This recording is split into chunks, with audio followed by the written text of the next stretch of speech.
This isn't a showbiz story. There's only ever been one person considered for Sherlock Holmes in this part. We got Sue and I were watching Atonement, knowing we're looking for a Sherlock Holmes, and there was Benedict doing what he did in those days, playing the creepy villain, and we just thought, oh, he could be a Sherlock Holmes. We mentioned to Mark. Because I didn't know much at all about Sherlock Holmes, so you described to me the ideal, tall, thin, angular. Yeah, well, big nose. With an impressive nose. Yeah, and sort of aristocratic. I mentioned that to Mark, who actually knew him, and he thought that was a good idea. We got Benedict in, taped him in Beryl's flat, and sent it to the BBC and said, look, there is really no point in carrying on. Yeah. That's it. That's the one.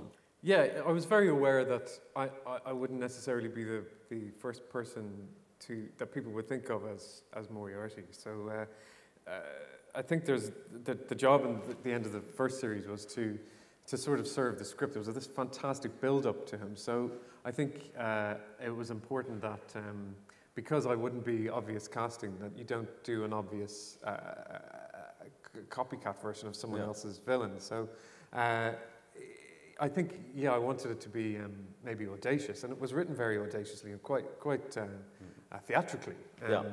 But looking back on it now, I do understand. I do see that people thought, what the fuck is this? We thought it would be like an audience of 4 million and an obscure audience from a Polish obscure award from a Polish festival or something like that. We thought it'd be that level. We didn't. And it happened so completely suddenly. We've barely finished the show, and it's this enormous hit, and there seemed to be no intervening moment of escalation. It just happened. We actually went, the sort of sense of ownership, 50 years of Doctor Who, we actually had after 90 minutes. It just went right. But in the same sort of way, I think you can't make it for anyone other than yourself. You can't, just because people get cross with the notion that Sherlock might fall in a species of love doesn't mean you can't do it. And what you're talking about is that the wonderful thing is that people are engaging with the show in so many ways. They're creating their own versions, their own fictions. They're extrapolating wildly about what might happen. Yes, they are. Yes, they are. For some reason, I hadn't seen it. I don't know why. So I watched it.